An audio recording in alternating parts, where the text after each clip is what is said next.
a sort. By now, years after he had begun his little library, he knew he understood all there was to understand. He knew that only a man of his genius could cope with the demands of his desire. He did not lack daring or creativity. Every new aspect, every heightening of the experience merely confirmed what he already knew. He was unique in history. Thinking of this, he was a little sad that he wouldn't be caught, because he knew he was going to miss that one additional thrill, the only one that eluded him, the acknowledgement. Notoriety beckoned. He dreamed of it, fantasized about it, almost as much as the killings. Why did he kill? Everyone would want to know. Why did he kill? Everyone would ask, and he would speak, quietly and with authority, and all would hear the answer. Chapter 1. 4 years later, Monday afternoon, May 15th. The sensation of being watched had been almost constant on this journey, and now I was feeling it again. I tried to ignore it, to concentrate on the paperback I was reading, but my efforts were useless. I lifted my eyes from the page and looked toward the prisoner, 3 rows up, expecting to see him staring at me again. He was asleep. How he could manage it over the loud drone of the plane's propellers, I'll never know. How Nicholas Parrish could sleep at all? But I suppose that's one of the advantages of being utterly without a conscience.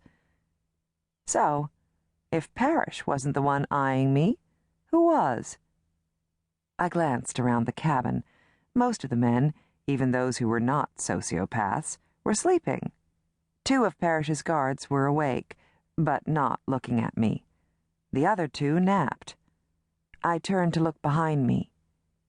Ben Sheridan, one of the forensic anthropologists, was looking out the window. David Niles, the other, sat across the aisle reading. There, sitting next to him, was the starer. He wasn't staring so much as studying, I decided. No hostility there. Actually, of the all-male group with me on the small plane, he was the only one who didn't object to my presence. While most of the others snubbed me, he had taken an immediate liking to me. The feeling was mutual. He was handsome, intelligent, and athletic. But then again, nothing excited him more than discovering a piece of decaying flesh. He was a cadaver dog. Bingle, named for his habit of crooning along whenever he heard his handler sing, was a black and tan 3-year-old mostly German Shepherd dog, trained to find human remains. And that was what this expedition into the mountains was all about. Finding human remains. A very specific set of them. I looked into Bingle's dark brown eyes, but my thoughts had already turned to a blue-eyed girl named Gillian Sayre. Gillian, who had spent the last 4 years waiting for someone to find whatever remained of her mother. 4 years ago, one warm summer day, the day after her mother failed to come home, Gillian was waiting outside the building which houses the Express.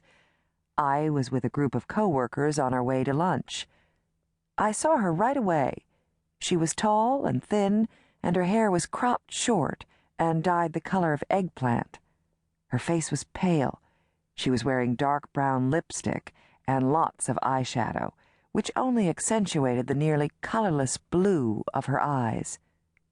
Her lashes and brows were thick and dyed black, and her left brow was pierced by a small silver hoop. 7 or 8 pierced earrings climbed the curve of each ear. Her pale, slender fingers bore silver